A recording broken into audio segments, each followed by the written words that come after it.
Hey guys, in this video we're taking a look at this Tesla Model S that I just finished detailing for a client of mine who owns actually a pretty incredible garage. So we're also going to be talking through the business aspect and profit aspect of targeting this type of customer and how it can exponentially grow your auto detailing business. Alright guys, as always, I want to go ahead and set up the context for this detail before we do anything else. Number one, this is a Tesla Model S. It is black. It's got a PPF on the front part of the hood and then also on the front of the car itself. A PPF is a paint protection film. It's probably a good way to think about it is very simply, it's kind of like a saran wrap, honestly, for a vehicle. Generally speaking, nicer, higher end vehicles. For example, the Lamborghini that he has in his garage is completely coated in a PPF. Again, this is kind of like a saran wrap. That's not the best way to think about it, but it's kind of similar material. Of course, this is much more durable, and PPFs have sort of self-healing properties, but generally they last somewhere between 5 and 10 years when they're installed correctly. And again, they have sort of self-healing properties. You can kind of think of them like ceramics, except this is going to be more protection against things like rock chips and all that sort of thing. This client is actually an orthopedic surgeon in the area, hence the incredible garage that he has working, kind of collecting these incredible cars. I actually got in touch with this client from another client of mine who is just a rather successful entrepreneur, and they're actually a part of the same car club. So just for your guys' creative wheels to turn, get inside of your car clubs in your areas and build a good reputation, because you can get your hands on vehicles just like this. Now, like I said, there is a paint protection film on the hood of the car as well as on the front of the car. This is super common with people who can afford it and who really want to protect their kind of nicer, higher-end cars. They consider investments, especially when it's a daily driver. So for example, once again, the orthopedic surgeon who owns this car, this Tesla is his daily driver, and the rest of the vehicles, I'm assuming he probably drives only on occasion and probably inside of the car club. He also has a McLaren that he keeps off-site, so that McLaren is not in the garage, so we're not going to get to see it, unfortunately, but maybe one day. Now, that PPF is going to protect things, particularly against rock chips, and so a lot of times people say, what's really the difference between a ceramic coating and a paint protection film? And really the difference lies in, fundamentally, they're two completely different things. A ceramic is something that's going to bond to the paint. Generally, you're talking about SiO2 based coating. Sometimes silicon carbide, SiC. Well, yeah, what would I say? Chemical formula is SiC, silicon carbide. And generally speaking, when it comes to ceramic coatings, detailers will say that the silicon carbide coatings kind of bond to the paint, in essence, become one with the paint, and the silicon dioxide coatings, generally speaking, are kind of like a thin sheet of glass on top of the paint. They don't really bond with the paint in the sense that they become one with it. Rather they sit on top of it in bonding to the paint. But the paint protection film is literally kind of like saran wrap. That's probably a poor analogy because it's obviously much more durable and it goes on to a car. But you apply it. You're going to cut the PPF based on the measurement of the panel that you're putting it on. You apply it with different things, particularly a heat gun. And I do not apply paint protection films. I do protect them. I have removed them. I do not apply them, but a lot of the cars that I detail have them on there. But again, they last about 5 to 10 years. Generally speaking, they're going to protect against rock chips. It's kind of like putting a little layer of saran wrap on the front of the vehicle, where it's going to take the brunt of all the rock chips and all the things that you see, because the road is a jungle. Whereas a ceramic coating is going to protect against things like etchings, bug etchings, water etchings, tree sap, all that sort of stuff. A PPF is going to protect against rock chips. That's kind of the general. That's not everything, of course. We could talk a lot about it, but that is kind of the main difference, and that's why you're going to put them on the areas that really get hit. For example, like the hood, like the front of the car, like the rocker panels, things like that. Now, I want to give you guys a little bit of a rundown of the tools and products that I am using to clean the wheels, tires, and wheel wells. I am using P&S Brake Buster, and I'm using it at a dilution of about 5:1. And I will be honest with you, and I've included this product in a lot of videos recently because I've just been experimenting with it. It's not been one that I've used a lot in the past,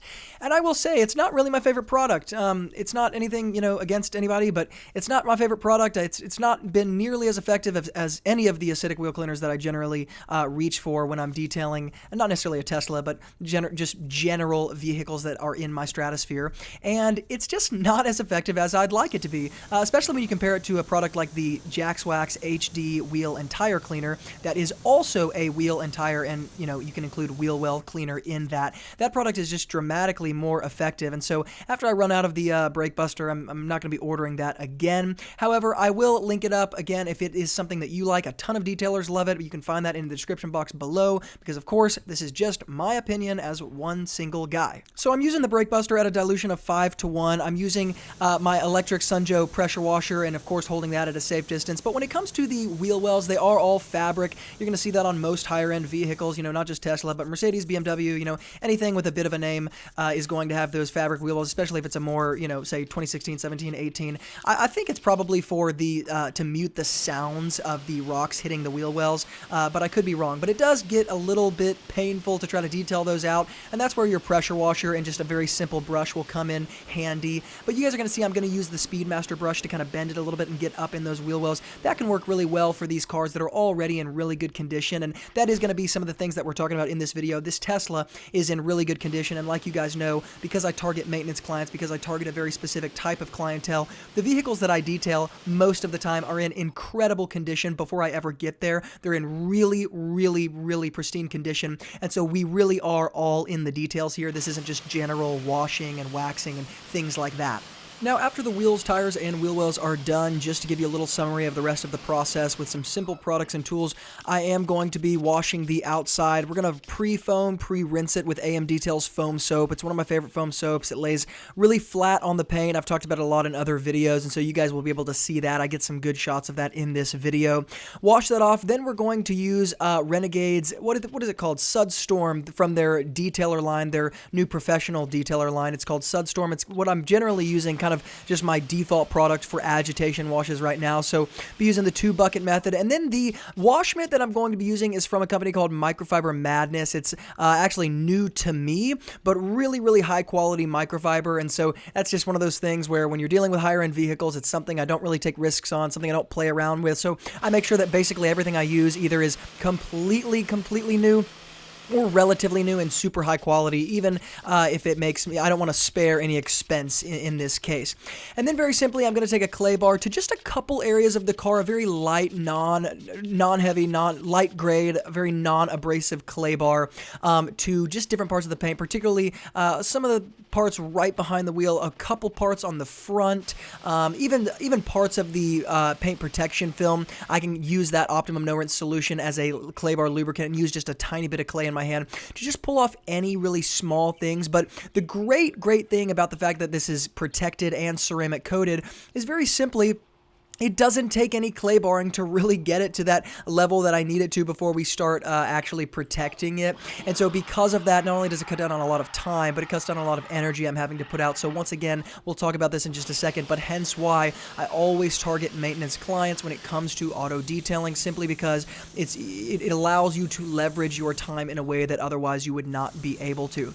But after that clay barring, I am going to take, what's the product? Technician's Choice. That's right. I'm going to be taking Technician's Choice ceramic detail spray, and basically just going to be topping off the ceramic coating. Going to be using it on the hood, on the protective coating itself, the paint protection film. And yes, you can use that kind of product. A lot of times those kind of lighter topper spray ceramic products are just generally maybe a good product to give you guys like a general feel of what I'm talking about, like Meguiar's Synthetic Express Spray Wax. Those kind of products work really well on top of paint protection films, though I will say, you do not, in my opinion at least, you don't have to top a paint protection film with anything. It kind of is the start and finish of its own protection, I guess. It's not really in the same category, in my opinion, as a ceramic when it comes to protecting it. And so certainly it is more than enough, in my opinion, to simply just detail it out and clean it out. But because it's really fairly simple to do and these products work very well on top of those PPFs, I did use the Technician's Choice not only on the rest of the car, but also on that paint protection film. And I'm using totally new microfiber towels from the Rag Company. I buy them from carsupplieswarehouse.com. I get them in like a big 24 pack, and they're just like regular multi-purpose towels. Those are the towels I reach for when I need a completely new microfiber, when the paint is in pristine condition and I don't want to introduce any sort of scratching or I just want to be as risk management as I can, manage my risk as best as I can. I'm always using new microfibers when it comes to vehicles like this, or for example, in the rest of his car, the Ferrari, the Lamborghini, the Mercedes up top, like you're going to just inevitably want to use something new. It's just going to make your life a lot easier. It allows me not to have to think about things like that.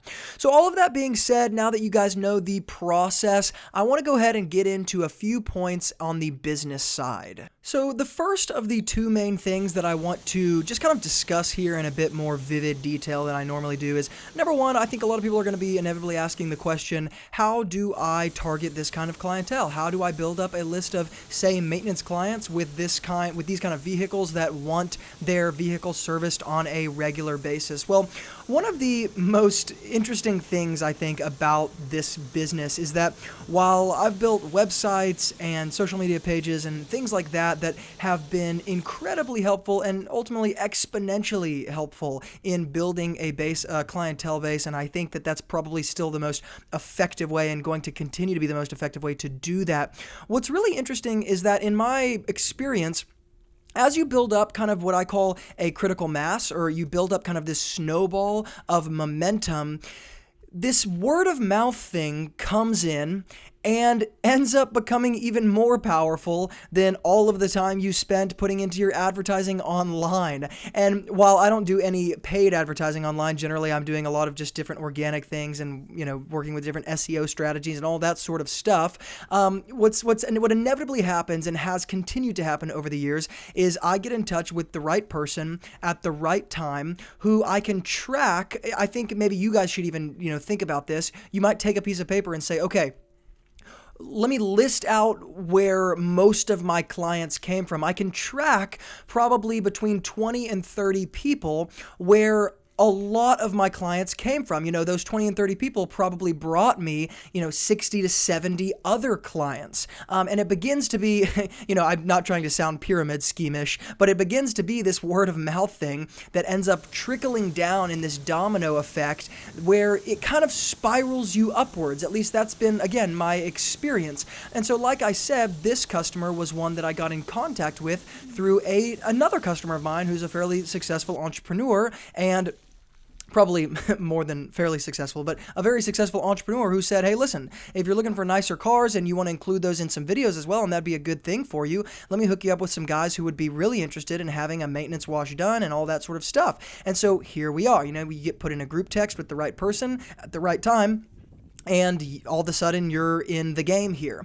Now, that's the most interesting thing I think about this business, is that inevitably, no matter how hard you try and build up things online and build up certain advertising strategies, in many ways, this kind of business grows exponentially from word of mouth, kind of no matter what you do. It's still very important to do all of those other strategies. I think you certainly don't want to count those out, but once again, those kind of launch you into this, what I would call word of mouth sort of strategy, which I think is really interesting. Now, on that, to be a little bit more practical for those of you who say, well, listen, I don't have a critical mass built up and I don't have this, I'm not experiencing what you're talking about. Number one, don't be discouraged, because first of all, this takes time just like anything else. But secondly, one really practical thing that I would encourage you guys to kind of target is, speaking of social media and speaking of things like car groups, of which my previous client and this client here in this video are in the same car group. That's how they know each other, and that's how I got in contact with him, okay? They're in the same car group.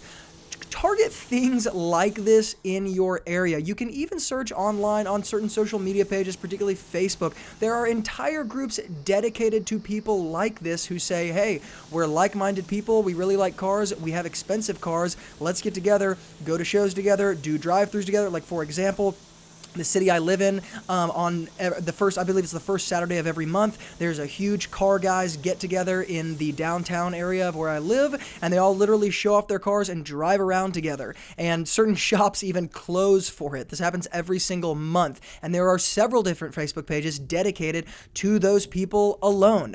That is a place where you can easily hit up and say, hey guys, listen, I just wanted to provide some value for you. Even if you have to get your foot in the door doing some things that you don't necessarily want to do long term, but certain things like I'm doing a get one detail, or do one detail, get one free. This is not something I suggest long term, but once again, for the right people group, for the right community, for the right group of people with the right cars, there are certain things that are very worth it to sacrifice in the short short term in order to build a surface level relationship with it. I think psychologists call this I believe it's called the Franklin effect, actually. It's named after Benjamin Franklin. He said something a little along the lines of the point he was making at the time, and again, this is a term in psychology, but they say that particularly the relationships that you build at a very surface level, they're not deep relationships, they're not deep friendships, but very surface level relationships are the ones that end up exponentially affecting you in your life. So people say it's all about who you know. This is kind of the psychological term behind that sort of conventional wisdom phrase. In some sense, yes, it is very much about who you know. And so the question is, how do I build certain relationships with people like this who can help me get my foot in the door in certain places? Now, as a quick side note, I'm using a Chipmunk. It's called the Chipmunk drying towel. This is from Microfiber Madness as well. This video is not sponsored by them or anything like that. I just want to make you guys aware of everything that I'm using here. It's a fantastic drying towel. Really liked it first time I used it here and was very, very, very impressed. Now, the second more practical business thing I want to talk about here is kind of the effect of building a maintenance clientele. It kind of looks like I'm throwing the towel, by the way. I'm tossing it. I sped this GoPro video up so it looks worse than it is. I promise. This is an extremely soft towel that I'm just kind of tossing up there and pulling back so that I'm not putting too much pressure on it. So inevitably somebody will comment about that. But that aside, the second main business thing I want to talk about here, apart from just getting your foot in the door in a very practical way, using things like specific group Facebook pages. That is, of course, one very practical tip that you can target and literally go from this video and start doing today, offering value to these people to get your foot in the door. Don't ask things of them. Offer them something that you think they are looking for. Outside of that, I want to talk about sort of a practical consequence, a practical outworking of targeting clients like this. Obviously, I am not having to put in nearly as much what I would call general cleaning energy into this detail. Because of the PPF, because of the ceramic coating, because it's so well maintained, because, yes, it's his daily driver, but I imagine he's not driving, in crazy distances and taking it on road trips because, once again, this is a surgeon. He's, tied down to the hospital he's working at, and so, he's a very busy guy. This car's not being driven across the country. It's in incredible condition, and it stays in incredible condition. Even if I were to see this car, say, every 3 months, I'm still inevitably not putting in as much effort to get this done as I would most any other car on a monthly basis. And so the outworking that I'm talking about here is very simply, you see this effect happen in your business naturally when you build up a critical mass of clients who match this kind of profile. And I don't mean profile, I don't mean profile that has to do with the person. I mean the profile of the car itself. Higher end, not driven all the time, stays in really good condition, even when you don't see it on what you would think is a super regular basis. That's what I mean by profile. What you inevitably see is profitability increasing over time because what is happening is all of these other variables are actually decreasing, meaning the time you spend is going down, the energy you put out is going down, the products you use are going down, and then on top of all of it, that is the icing on the cake, what ends up happening is this particular profile of vehicle and this particular type of clientele goes up in the midst of all of this because, once again, the word of mouth thing that we've been talking about. They inevitably talk to each other. And so as all of these other variables in your business that are costing you time, money, and energy are going down, you have this critical mass building up almost organically simply as you pursue these kind of vehicles and do them with excellence and build a good reputation. And this is something that inevitably happens over time. And so for those of you kind of thinking, man, I don't have this. I don't know how to, go out today and make this happen. This isn't something that happens in a day, but it is just kind of a long-term effect within this business that I've noticed not only in my own business, but also other detailers' businesses as well. Be encouraged, guys, because this absolutely can and will happen once again over the long term, pursuing this kind of thing with excellence, building a great reputation. Once again, this sort of thing is really inevitable. And so the first practical business kind of tip we're talking about here is be intentional about pursuing people who exist in your community who appreciate this kind of thing and value this kind of thing. A very simple way to do that is social media pages. They're literally naming themselves to you. You can contact them, offer them extreme value in those groups. But secondly, know that as you do that and pursue something like this over time, you inevitably see the variables that need to decrease start to go down, and you see those things that are going to raise your profitability start to go up. And so over time, you begin to create this margin of profitability that really is happening organically. It's an interesting phenomenon, in my opinion. Now, having said all that, I'm going to go ahead and let you guys sit back and relax because that was a lot of information. Check out the rest of this detail. I am going to be coming back here in the end of the video, talk about just a couple more things and show you guys where you can grab these products or tools if you're interested in getting them and checking them out for your own business. But sit back, relax, check out the after result, and stick around till the end of the video.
All right, guys, that's it. Thank you so much for watching. As always, if you want to check out the tools or the products that I used in this video, there'll be an organized list below in the YouTube description box where you can check out all of those things, very organized. And of course, if you're new to the Wilson Auto Detailing community and you haven't yet subscribed, but you like videos like this, then hit the subscribe button and tap the bell icon so you don't miss any future videos that I publish coming up. Guys, thank you so much for watching, and as always from Luke, here at Wilson Auto Detailing, keep working hard, and I'll see you guys in the next video.